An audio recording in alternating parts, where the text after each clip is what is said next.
मागचा जो चॅप्टर होता युरोप आणि भारत त्याच्यामध्ये आपण बघितले होते की इंग्रजांनी कशाप्रकारे आता भारतामध्ये ते आलेले आहेत. त्याच्यानंतर युरोपामध्ये काय काय होत आहे आणि युरोपातील ज्या घटना होत आहेत त्यांचा भारतावरती काय प्रभाव पडत आहे आणि त्या प्रभावामुळे भारतामध्ये काय काय घडून येत आहे. त्याच्यानंतर आपण बघितले की इंग्रजांनी आता कशाप्रकारे भारताचे म्हैसूर, त्याच्यानंतर सिंध, त्याच्यानंतर बंगाल, त्याच्यानंतर जे शिखांचा पराभव, त्याच्यानंतर पंजाब, हे सगळे जे रिजन्स आहेत ते इंग्रजांनी कशाप्रकारे त्यांच्या आता ताब्यात घेतलेले आहे. तर या पाठात आपण काय बघणार आहोत, इंग्रज सत्तेचे भारतावर झालेले परिणाम. तर इंग्रजांनी तर भारतावर सत्ता करायला स्टार्ट केली आहे, पण इंग्रज जेव्हा भारतावर सत्ता करतात तर त्याचे भारतावर काही परिणाम पण होणार आहेत, ते आपण या चॅप्टरमध्ये बघणार आहोत. तर ब्रिटिश ईस्ट इंडिया कंपनीची स्थापना. तर आता ब्रिटिश ईस्ट इंडिया कंपनीची स्थापना कशी झाली हे आपण बघूया. तर भौगोलिक शोधामुळे युरोपीय सत्ता भारताच्या किनाऱ्यावर कशा येऊन पोहोचल्या हे आपण पाहिले. तर भौगोलिक शोध जे होते बार्थोलोमेव डायस, कोलंबस, वास्को दी गामा, यांनी कसे शोध घेतले, यांनी वास्को दी गामा कसा भारतात पोहोचला हे आपण बघितले होते. मागच्या चॅप्टरमध्ये मी तुम्हाला नकाशाच्याद्वारे समजून सांगितले होते. तर ह्या युरोपीय सत्ता कशा भारतात येऊन पोहोचल्या हे आपण बघितले. भौगोलिक शोध ही एक इम्पॉर्टंट घटना जी आहे ती घडली आणि ती कशामुळे घडली, तर प्रबोधन युग चालू झाल्यामुळे. प्रबोधन युग काय होते ते आपण मागच्या चॅप्टरमध्ये बघितले. पोर्तुगीज, डच, फ्रेंच, ब्रिटिश असे सर्व युरोपीय भारताचे बाजारपेठ काबीज करण्याच्या सत्ता स्पर्धेत उतरले. तर आता आपण बघितले होते पोर्तुगीज, त्याच्यानंतर डच, फ्रेंच, ब्रिटिश, हे जे 4 सत्ता आहे ना, ह्या भारताच्या बाजारपेठ काबीज करण्यासाठी आता उतरलेले आहे. म्हणजे यांना आता त्यांचा प्रॉफिट तिथून कमवायचा आहे. इंग्रज भारतात व्यापाराच्या निमित्ताने आले. तर इंग्रज जे होते ते पण भारतात व्यापाराच्याच निमित्ताने आले होते. तेव्हा भारतात आधीच असलेल्या पोर्तुगीजांचा त्यांना कडवा विरोध झाला. तर इंग्रज जे होते ना, ते व्यापारासाठी भारतात आधीच आलेले होते. त्याच्यानंतर जे आधीपासून पोर्तुगीज भारतामध्ये व्यापार करत होते. तर इंग्रज जेव्हा भारतामध्ये आले, तेव्हा आधीपासून जे पोर्तुगीज भारतामध्ये व्यापार करत होते, त्यांना विरोध केला. त्यांनी कडवा विरोध केला. नंतरच्या काळात इंग्रज-पोर्तुगीज संबंध मैत्रीचे होऊन विरोध कमी झाला. पण नंतरच्या काळामध्ये जेव्हा इंग्रज पण भारतात होते आणि पहिल्यापासून तर पोर्तुगीज भारतात होतेच, तर पहिले त्यांना विरोध केला. जे नवे-नवे इंग्रज आले त्यांना. पण नंतर त्यांच्यामध्ये मैत्रीचे संबंध निर्माण झाले आणि विरोध कमी झाला. भारतावर वर्चस्व प्रस्थापित करण्याच्या स्पर्धेत इंग्रजांना फ्रेंच, डच व स्थानिक सत्ताधीशांच्या विरोधांना तोंड द्यावे लागले. तर जे इंग्रज फक्त व्यापारासाठी भारतामध्ये आले होते, त्यांना आता राज्य पण इथे करायचं होतं. तर आता ते राज्य करण्याच्या स्पर्धेमध्ये इंग्रजांना फ्रेंच आणि इंग्रजांमध्ये 3 कर्नाटक युद्ध झाली होती, आपण बघितले होते. तर कर्नाटक युद्ध का बरं झाली आपल्याला बघायचं नाही आहे. आपल्याला फक्त हे लक्षात ठेवायचं, इंग्रज व फ्रेंच यांच्यात 3 कर्नाटक युद्ध झाले व लास्टचा जो कर्नाटक युद्ध होता त्याच्यामध्ये फ्रेंचांना जो आहे तो निर्णायक पराभवाचा सामना करावा लागला. त्याच्यानंतर डच व स्थानिक सत्ताधीशांच्या विरोधाला तोंड द्यावे लागले. स्थानिक सत्ताधीश म्हणजे ते राज्यामध्ये जे बी सत्ताधीश असेल ते, म्हणजे फॉर एक्झाम्पल हा भारत आहे, तर महाराष्ट्रातील सत्ताधीश, पेशवे, पुण्याचे पेशवे यांना इंग्रजांना तोंड द्यावे लागले. तर मागच्या चॅप्टरमध्ये आपण हे सगळं बघितलं होतं. मागच्या चॅप्टरमध्ये मी तुम्हाला सांगितलं होतं की इंग्रजांनी सिंध, त्याच्यानंतर पंजाब, त्याच्यानंतर त्यांनी बंगाल, त्याच्यानंतर इंग्रजांनी सिंध, पंजाब, बंगाल आणि म्हैसूर याच्यावर आता आपला ताबा मिळवलेला आहे. पण एक जी सत्ता आहे मराठ्यांची सत्ता, ती या भारतामध्ये खूप मोठी आहे. तर आता इंग्रजांनी मराठ्यांचा कसा पराभव केला हे आता आपण बघणार आहोत. इंग्रज व मराठे. तर आता इंग्रज व मराठे यांना आपण बघणार आहोत. तर मुंबई हे इंग्रजांचे पश्चिम भारतातील प्रमुख केंद्र होते. तर इंग्रजांचे जे एक प्रमुख केंद्र होते ते मुंबई होते. तर इंग्रजांचे प्रमुख केंद्र जे होते ते पश्चिम भारतातील मुंबई हे त्यांचे एक प्रमुख केंद्र होते. त्याच्या जवळपासचा प्रदेश मिळवण्याचा त्यांनी खूप प्रयत्न केला. त्याच्या जवळपासचा जो प्रदेश होता ते मिळवण्याचा त्यांनी प्रयत्न केला. परंतु या प्रदेशावर मराठ्यांची घट्ट पकड होती. तर त्या प्रदेशावर मराठ्यांची जी घट्ट पकड होती, त्या प्रदेशावर मराठ्यांची असल्यामुळे इंग्रजांना तो प्रदेश मिळवता येत नव्हता. तर माधवराव पेशवे यांच्या मृत्यूनंतर त्यांचा चुलता रघुनाथरावाने पेशवेपदाच्या लालसेपोटी इंग्रजांची मदत मागितली. तर माधवराव पेशवे यांचा जेव्हा मृत्यू झाला तेव्हा रघुनाथराव, त्यांचा चुलता जो होता रघुनाथराव, यांनी पेशवेपदाच्या लालसेपोटी इंग्रजांची मदत मागितली. त्यामुळे मराठ्यांच्या राजकारणात इंग्रजांचा शिरकाव झाला. तर तुम्ही जर बघितलं असेल की इंग्रजांचा जो शिरकाव आहे तो पहिले राजकारणात होतो. त्याच्यानंतर इंग्रज पहिले राजकारणात घुसतात आणि त्याच्यानंतर ते पूर्ण सत्ता आपल्या ताब्याखाली मिळवतो व ते सत्ता पूर्णपणे जिंकून घेतात. जसे बंगालमध्ये आपण बघितले तर बंगालमध्ये इंग्रजांनी जो मीर जाफर होता त्याला आपल्याकडे वळवून घेतले होते आणि सिराजउद्दौलाचा त्याच्यामुळे पराभव झाला. त्यालासुद्धा त्यांनी आमिष दिले होते. त्यालासुद्धा सांगितले होते की आम्ही तुला नवाबपद देऊ. त्याच्यानंतर इंग्रजांनी जो आहे तो पंजाबमधील काही शिपाई जे होते त्यांनासुद्धा फितूर करून दिले होते. तर अशा प्रकारे इंग्रज सगळ्यात पहिले राजकारणामध्ये जे आहे ते येत होते आणि त्याच्यानंतर ते पूर्णपणे जी सत्ता आहे त्याला जिंकून घेत होते. तर अशा प्रकारे इंग्रजांची ही स्ट्रॅटेजी होती, अशा प्रकारे होती. तर आता इंग्रजांना मराठ्यांच्या राजकारणात घुसण्याचा आता एक मौका जो आहे, एक चान्स जो आहे तो आता मिळालेला आहे. तर इंग्रज जे आहे ते आता मराठ्यांच्या राजकारणात घुसलेले आहे. पण कसे, रघुनाथराव याला पेशवे बनायचे होते त्याच्यामुळे. आता रघुनाथराव कोण आहे आणि त्याच्यानंतर पेशवे काय असतात हे आपण आता बघूया. तर पेशवे हे मराठा साम्राज्यामधील प्रधान मुख्य मंत्री होते. कालांतराने त्यांच्याकडे प्रत्यक्ष राजकारभाराची सत्ता आली. तर मराठे जे होते त्यांच्या साम्राज्यामध्ये जे होते ते छत्रपती होते आणि त्याच्यानंतर होते पेशवे. पण कालांतराने जसे-जसे छत्रपती होत गेले त्याच्यानंतर जे कालांतराने जे प्रधान होते, मुख्यमंत्री होते, कालांतराने त्यांच्याकडे जी होती ती सत्ता येत गेली आणि छत्रपती फक्त राजा होते आणि जी सत्ता होती प्रमुख ती यांच्याच हाताकडे राहण्यास राहू लागली म्हणजे. त्याच्यानंतर आता कोण-कोण होते? त्याच्यानंतर बालाजी विश्वनाथपासून पेशव्यांची सुरुवात झाली. तर बाळाजी विश्वनाथ, त्याच्यानंतर बाजीराव एक, त्याच्यानंतर त्याच्यानंतर चिमाजी अप्पा, त्याच्यानंतर म्हणजे जे बाळाजी विश्वनाथ होते त्यांचे हे 2 मुले होते. त्याच्यानंतर बाजीराव वनचे जे होते ते 3 मुले होते. बालाजी बाजीराव, रघुनाथराव आणि शमशेर बहादूर. तर रघुनाथरावाचा आपण या इथे जे आहे रघुनाथरावाला बघितलेलं आहे की रघुनाथरावाला जे होते ते पेशवेपद लागत होतं. तर त्याच्यानंतर बाळाजी बाजीराव जे होते त्यांचे विश्वासराव, माधवराव, नारायणराव हे असे 3 मुले होते आणि त्याच्यानंतर जो नारायणराव होता त्याचा माधवराव 2 हा एक मुलगा त्याला झालेला होता. तर आता आपण बघूया बाळाजी विश्वनाथ आणि बाजीराव 1 आणि चिमाजी अप्पा. त्याच्यानंतर आता काय झालं आता ते आपण बघूया. तर 1773 मध्ये काय झालं, नारायणराव यांची हत्या झाली. तर नारायणराव पुन्हा इथे आपण बघूया. तर हे जे नारायणराव आहे बाळाजी बाजीराव यांचा जो मुलगा आहे नारायणराव यांची हत्या करण्यात आली. या हत्येचा रघुनाथरावावर संशय आला. तर ही जी हत्या होती याचा संशय रघुनाथराव यांच्यावर आला म्हणजे त्याच्याच काकावर आला. कारण की यांना रघुनाथरावांना पेशवेपद पाहिजे होतं. पण पेशवेपद त्यांना भेटलं नाही. बाळाजी बाजीराव होते त्यांच्याच मुलांना हे पेशवेपद भेटत चाललं होतं. पण जसे बाळाजी बाजीराव यांचे निधन झाले त्याच्यानंतर हे पेशवेपद नारायणराव यांना देण्यात आलं. म्हणजे त्यांच्या 2 मुलांना देण्यात आलं. त्याच्यानंतर नारायणराव यांना पेशवेपद भेटलं. पण नारायणरावाची हत्या करून देण्यात आली. तर या हत्येचा संशय जो होता तो रघुनाथरावावर आला. तर त्यानंतर रघुनाथरावांनी स्वतःला पेशवा घोषित केला. तर नारायणरावाची हत्या झाली. रघुनाथरावांनी स्वतःला पेशवा घोषित केलं. पण बारभाई मंडळ यांनी त्याचा विरोध केला. बारभाई एक मंडळ होतं त्यांनी त्याचा विरोध केला. नारायणरावांच्या मृत्यूनंतर जन्मलेला मुलगा माधवराव द्वितीय सवाई माधवराव याला पेशवा म्हणून मान्यता देण्यात आली. तर नारायणराव तर काय झालं? नारायणराव जे होते त्यांचा मृत्यू झाला. त्यांची हत्या करण्यात आली. या हत्येचा संशय रघुनाथराव यांच्यावर गेला. पण रघुनाथराव जे होते त्यांनी स्वतःला पेशवा घोषित करून दिलं. त्याच्यानंतर पण बारभाई मंडळ जे होतं नाना फडणवीस ते जे होते ते मंडळ जे होतं त्यांनी माधवराव 2 याला पेशवा घोषित केलं. सवाई माधवराव तर याचं वय काहीच नव्हतं. पण आता रघुनाथरावाला याच्यामुळे राग आलेला आहे कारण की त्यांना पेशवेपद पाहिजे होतं. तर नारायणरावाच्या मृत्यूनंतर जन्मलेला मुलगा माधवराव द्वितीय याला सवाई माधवराव पेशवा घोषित करण्यात आलं. सत्ता गमावल्यामुळे रघुनाथरावांनी इंग्रजांची मदत मागितली. तर आता सत्ता जी आहे रघुनाथरावांची त्यांनी गमावलेली आहे. माधवराव द्वितीय याला पेशवा घोषित करण्यात आलेला आहे. तर आता रघुनाथरावांनी जी आहे ती इंग्रजांची मदत मागितली. 1775 मध्ये त्यांनी सुरतचा तह करून ब्रिटिश ईस्ट इंडिया कंपनीकडून लष्करी मदत स्वीकारली. तर 1775 मध्ये त्यांनी सुरतचा तह केला. त्याच्यातून ब्रिटिश ईस्ट इंडिया कंपनीची लष्करी मदत स्वीकारली. बदल्यात काही प्रदेश आणि सवलती देण्याचे मान्य केले.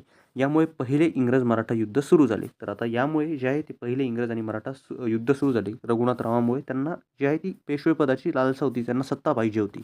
तर याच्यामुळे जे आहे ती पहिले मराठा व इंग्रज युद्ध जे आहे ते सुरू झालेलं आहे. तर आपण बघितले होते की जे मुंबई होते ते एक प्रमुख केंद्र होते. त्याच्या जवळपासचा प्रदेश मिळवण्याचा त्यांनी प्रयत्न केला. परंतु या प्रदेशावर मराठ्यांची जी होती ती घट्ट पकड होती. माधवराव पेशवे यांच्या मृत्यूनंतर त्याचा सुलतान रघुनाथरावाने पेशवेपदाच्या लालसेपोटी इंग्रजांची मदत मागितली. तर आता कशाप्रकारे रघुनाथरावाला पेशवेपदाची लालसा होती. त्याने कशाप्रकारे ती मदत मागितली आपण बघितले. त्यामुळे मराठ्यांच्या राजकारणात आता इंग्रजांचा जो आहे तो शिरकाव झालेला आहे. तर आता 1774 ते 1818 या दरम्यान मराठे व इंग्रज यांच्यामध्ये 3 युद्धे झालीत. आता मराठी व इंग्रज यांच्यामध्ये किती युद्धे झाली तर 3 युद्धे झाली आणि कोणत्या काळामध्ये 1774 ते 1818 या काळामध्ये. पहिल्या युद्धात मराठा सरदारांनी एकजुटीने इंग्रजांना तोड दिले. यामुळे मराठ्यांची सरशी झाली. मराठ्यांची सरशी झाली म्हणजे मराठे इंग्रजांना भारी पडले.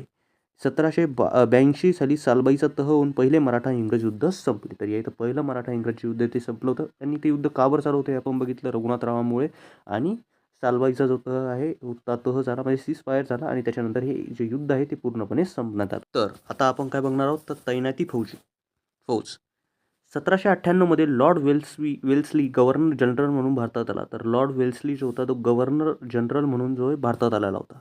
तर आता सर्व भारतावर इंग्रजांचे वर्चस्व प्रस्थापित करण्याचे त्याचे धोरण होते. तर सर्व जो भारत होता त्याच्यावरती आता त्याला इंग्रजांचं जे धोरण आहे त्याला स्थापन करायचं होतं. इंग्रजांचं राज्य प्रस्थापन करायचं होतं. त्यासाठी त्याने अनेक भारतीय सत्तांशी तैनाती फौजी करारी केले. तर अजूनही मराठ्यांचा जो प्रदेश आहे तो इंग्रजांच्या ताब्यात आलेला नाही आहे. मराठे जे आहेत ते जिंकलेले आहे त्यांचं पहिलं युद्ध. पण आता 1798मध्ये लॉर्ड वेल्स्ली गव्हर्नर जनरल म्हणून भारतात आला. सर्व भारतावर इंग्रजांचे वर्चस्व प्रस्थापन करण्याचे त्याचे धोरण होते. त्यासाठी त्याने अनेक भारतीय सत्ताधीशांची तैनाती फौजेचे करार केले. तर त्याने अनेक भारतीय सत्ताधीशांशी म्हणजे अनेक भारतीय राजांशी त्याने काय केले? तैनाती फौजेचे करार. आता तैनाती फौजेचे करार म्हणजे काय हे आपण बघूया. या करारांमुळे भारतीय सत्ताधीशांना इंग्रजांच्या लष्करी मदतीचे आश्वासन देण्यात येईल. तर हा जो करार होता, या तैनाती फौजेचा करार म्हणजे काय? तर भारतीय जो सत्ताधीश आहे, भारतातील जे सत्ताधीश आहे त्यांना इंग्रजांच्या लष्करी मदतीचे आश्वासन देण्यात येईल. इंग्रजांची जी सैन्याची मदत आहे त्याचे त्यांना आश्वासन देण्यात येईल. मात्र त्यासाठी काही अटी आहे. तर त्यांना जर मदत घ्यायची असेल तर काही अटी आहे. भारतीय राज्यकर्त्यांना त्यांच्या राज्यात इंग्रजांचे लष्कर ठेवावे. तर भारतीय जे सत्ताधीश आहे त्यांनी आपल्या राज्यामध्ये इंग्रजांचे लष्कर ठेवावे, पहिली अट. त्या लष्कराच्या खर्चासाठी रोख रक्कम किंवा तेवढ्या उत्पन्नाचा प्रदेश कंपनीला तोडून द्यावा. तर त्या ज्या लष्कराचा आता खर्च येईल, ते जे सैनिकांचा खर्च येईल त्यांच्यासाठी रोख रक्कम किंवा तेवढ्या उत्पन्नाचा प्रदेश म्हणजे तेवढ्या उत्पन्नाचा प्रदेश किंवा त्याची रोख रक्कम इतका प्रदेश कंपनीला तोडून द्यावा. तर असा हा जो करार होता तो इंग्रजांनी करून घेतला. ज्यांनी तो जो तैनाती फौजेचा करार आहे तो मानला आणि याच्यामध्ये इंग्रजांचाच फायदा होता की समजा इंग्रजांनी आपल्या एका स्टेटमध्ये त्यांचे लष्करी फौजेचा करार केला तर ती स्टेट इंग्रजांच्या विरुद्ध जाऊ नाही शकत. कारण की जे लष्कर आहे ते मेनली त्यांच्या राज्यामध्ये इंग्रजांचं डिप्लॉय झालेलं आहे. म्हणजे इंग्रजांचं जे लष्कर आहे त्यांच्या राज्यामध्ये ऑलरेडी आहे आणि ते इंग्रजांच्या विरुद्ध तर जाणार नाही आहे. तर आणि त्याच्यावर अजून त्यांना त्या लष्कराच्या खर्चासाठी रोख रक्कमही द्यावी लागणार आहे आणि तेवढ्या उत्पन्नाचा प्रदेश किंवा तेवढ्या उत्पन्नाचा प्रदेश तोडून द्यावा लागणार आहे. तर याच्यामध्ये इंग्रजांचाच फायदा आहे. इंग्रजांनी भारतातील इतर सत्ताधीशांशी मध्यस्थीचे कूटनीतीचे संबंध ठेवले. कारण त्यांना आपला प्रभाव वाढवायचा होता. तर इंग्रजांनी काय केले? जे इतर सत्ताधीश होते भारताचे, ज्यांनी तैनाती फौजेचा करार मानला नाही, अशा सत्ताधीशांशी त्यांनी काय केले? कूटनीतीचे संबंध ठेवले. कारण त्यांना आपला प्रभाव वाढवायचा होता. ते करार राजकीय युती आणि मध्यस्थीच्या माध्यमातून भारतीय संस्थानावर नियंत्रण ठेवत असत. म्हणजे ते जे इंग्रज होते ते सत्ताधीशांशी मध्यस्थीचे कूटनीतीचे संबंध ठेवत होते. आता हे कूटनीतीचे संबंध ठेवण्यास कोण त्यांना मदत करत होता? आता आपण हे बघणार आहोत. तर आपण आतापर्यंत बघितलं होतं की इंग्रजांनी कशाप्रकारे तैनाती फौजेचा करार त्यांनी आणला आणि तैनाती फौजेचा करार म्हणजे काय हे आपण बघितलं होतं. तर त्यांनी इतर सत्ताधीशांशी इंग्रजांच्या मध्यस्थीचे संबंध ठेवावे. म्हणजे आता जे इतर सत्ताधीश आहे ज्यांना इंग्रज ओळखत नाहीत त्यांच्याशी इंग्रजांच्या मध्यस्थीचे त्यांनी संबंध ठेवावे. म्हणजे एजंट म्हणून त्यांनी काम करावे. म्हणजे फॉर एक्झाम्पल हे इंग्रज आहे आणि ही एक सत्ता आहे. ते ही सत्ता इंग्रजांना वर विश्वास ठेवत नाही. पण ही जी यांच्याशी तैनाती फौजेचा आता करार झालेला आहे तर यांनी काय करावे? इंग्रजांशी मदत करावी या राज्याशी मध्यस्थीचे संबंध ठेवण्यासाठी. म्हणजे या राज्यावरही सुद्धा इंग्रजांचा थोडा कंट्रोल येऊन जाईल जेव्हा ते इंग्रज मध्यस्थीचे संबंध त्या राज्यावर ठेवणार आहे. तर अशा प्रकारचे जे करार होते ते इंग्रजांनी करून घेण्यास सुरुवात केली. त्याच्यानंतर त्यांनी सत्ताधीशांशी इंग्रजांच्या मध्यस्थीचे संबंध ठेवावे. आपल्या दरबारी इंग्रजांच्या रेसिडेंट प्रतिनिधी ठेवावा. तर आपला जो दरबार आहे राजाचा त्याच्यामध्ये इंग्रजांचा रेसिडेंट प्रतिनिधी ठेवावा. त्या दरबारामध्ये काय चालू आहे, कोणती धोरणे घेत आहे हे सगळे इंग्रजांना माहीत व्हावे. अशा त्या अटी होत्या. भारतातील काही सत्ताधीशांनी ही पद्धत स्वीकारली व आपले स्वातंत्र्य गमावले. तर ही पद्धत स्वीकारणे म्हणजे आपले स्वातंत्र्य गमावणेच आहे. कारण की इंग्रजांचा एक पूर्ण कंट्रोल त्या स्टेटवर आहे. राजा फक्त बसण्यासाठी आहे. बाकी इंग्रजच त्याला कंट्रोल करत आहे पूर्णपणे. कारण की इंग्रज आपले सैन्य तिथे डिप्लॉय करत आहे. जर युद्ध झाले उद्या तर त्या राज्यामध्ये इंग्रजाचे सैन्य आहे ते मध्ये त्यांना सगळ्यांना मारून टाकू शकते आणि ते राज्य जिंकून घेऊ शकते. तर अशा प्रकारे तो होता आणि ज्यांनी ती पद्धत स्वीकारली त्यांनी आपले स्वातंत्र्य तर गमावलेच होते. त्यांनी आपले स्वातंत्र्य इंग्रजांना देऊन टाकले होते त्या तहानुसार. तर आपल्या दरबारी त्यांचा माणूससुद्धा राहत होता, रेसिडेंट प्रतिनिधीसुद्धा राहत होता. तर हे अशा प्रकारे त्यांनी स्वातंत्र्य गमावले. पण 1802 मध्ये दुसऱ्या बाजीराव पेशव्याने इंग्रजांची तैनाती फौजेचा करार केला. तर दुसरा जो पेशवा बाजीराव होता त्याने तैनाती फौजेचा आता करार केलेला आहे. तर आता दुसरा पेशवा बाजीराव कोण आहे हे आपण बघणार आहोत. तर आता तुम्हाला काय लक्षात घ्यायचं आहे? पहिलं मराठा आणि इंग्रज युद्ध कशामुळे झालं? रघुनाथरावांनी काय केलं तर रघुनाथरावावर नारायणरावाची हत्या करण्याचे संशय आला. रघुनाथरावांनी स्वतःला पेशवा घोषित केलं. पण नाना फडणवीसांचे जे बारभाई मंडळ होतं यांनी त्याला विरोध केला आणि त्यांनी माधवराव दोन याला गादीवर बसवलं. पण रघुनाथरावाला याचा राग आला. त्यांनी इंग्रजांची त्याच्यामुळे मदत घेतली आणि पहिला मराठी इंग्रज युद्ध झालं. पण मराठ्यांची त्याच्यात विजय झाला. पण आता बाजीराव दोन कोण आहेत? तर रघुनाथरावांचा एक मुलगा होता त्याचं नाव होतं बाजीराव दोन. तर रघुनाथरावांचा जो मुलगा आहे, रघुनाथराव तर पेशवे बनू शकले नाही व अल्प काळासाठीच राहिले. पण त्यांचा मुलगा जो बाजीराव दोन होता आता हा पेशवा होता. आणि मराठ्यांचा पराभव होण्यासाठी जी सर्वात मोठी गोष्ट होती ती बाजीराव दोन यानेच केली. कारण की त्याने इंग्रजांसोबत तैनाती फौजेचा करार केला. तैनाती फौजेचा करार केल्यामुळे आता महाराष्ट्रात सुद्धा जो मराठ्यांचा रिजन आहे त्याच्यामध्ये सुद्धा इंग्रजांच्या फौजी आता थांबणार आहेत. दरबारात इंग्रजांचे प्रतिनिधी राहणार आहे.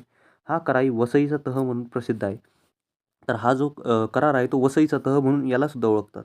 परंतु हा तह काही मराठा सरदारांना मान्य नव्हता. ज्या मराठा सरदारांना माहीत होता हा तह काय आहे आणि या तहामुळे काय होऊ शकतं आपल्या सत्तेला, तर काही मराठा सरदारांनी या तहाला विरोध केला. त्यामुळे दुसरे इंग्रज-मराठा युद्ध झाले.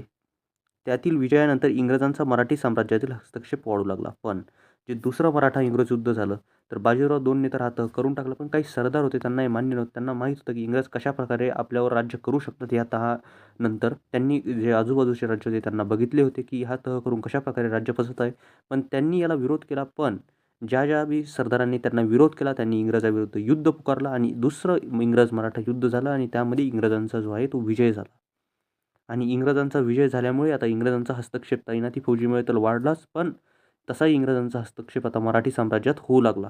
तो असह्य होऊन दुसऱ्या बाजीरावाने इंग्रजाविरुद्ध युद्ध पुकारले. पण आता तो जो त्यांचा हस्तक्षेप होता तो असह्य होऊ लागला. म्हणजे तो हस्तक्षेप खूप जास्त वाढू लागला. सगळे इंग्रज त्यांच्या ताब्यात घेण्याचा प्रयत्न करू लागले. पण एक मूव्हमेंट बाजीराव जो 2 होता त्याने इंग्रजाविरुद्ध आता युद्ध पुकारलं. बाजीराव 2 यानेच तह केला होता. पण आता जो त्याने सगळ्यात पहिले मराठी सरदारांना समजलं की त्यामुळे आपण कशाप्रकारे फसवू शकतो. पण त्या बाजीराव 2 यांनी ऐकलं नाही आणि त्याने जे युद्ध होतं पहिलं दुसरं इंग्रज-मराठा युद्ध ते मराठा सरदार आणि इंग्रजांमध्ये झालं. पण मग आता दुसऱ्या बाजीरावाला सुद्धाही समजले की हा तह करून आपण किती फसलेलो आहे आणि तो जो त्यांचा हस्तक्षेप होता मराठा साम्राज्यामध्ये तो असह्य होऊ लागला. तो खूप जास्त वाढला. तर त्याच्यामुळे आता दुसऱ्या बाजीरावाने सुद्धा इंग्रजाविरुद्ध युद्ध पुकारलं. या युद्धात त्याचा पराभव झाला. तर या युद्धात त्याचा पराभव झाला. 1818 मध्ये त्याने शरणागती पत्कारली. दरम्यान मुघलांची राजधानी दिल्ली प्रत्यक्षात दौलतराव शिंदे यांच्या नेतृत्वात होती. शिंदेंच्या फौजेचा पराभव करून जनरल लेक यांनी मुघल बादशाला ताब्यात घेऊन हिंदुस्थान जिंकला. तर आता या इथे बाजीराव 2 याचा 1818 मध्ये पराभव, मराठी सत्तावर इंग्रजांचा विजय आणि दौलतराव शिंदे यांच्या नियंत्रणाखाली जी दिल्ली होती, जनरल लेक याने त्यांचा पराभव केला. शिंदेंच्या फौजेचा त्याने पराभव केला. ते शिंदे होळकर कोण आहे ते आपण 7वी मध्ये बघितलेलं आहे. ते मी इथे जास्त मध्ये जाणार नाही. तुम्हाला फक्त इतकं लक्षात ठेवायचं आहे की 1818 मध्ये बाजीराव 2 आणि त्याच्यानंतर शिंदेंच्या फौजेचा पराभव जनरल लेक याने केला आणि त्याने मुघल बादशाला सुद्धा आता ताब्यात घेतला आणि त्याने हिंदुस्थान जिंकला.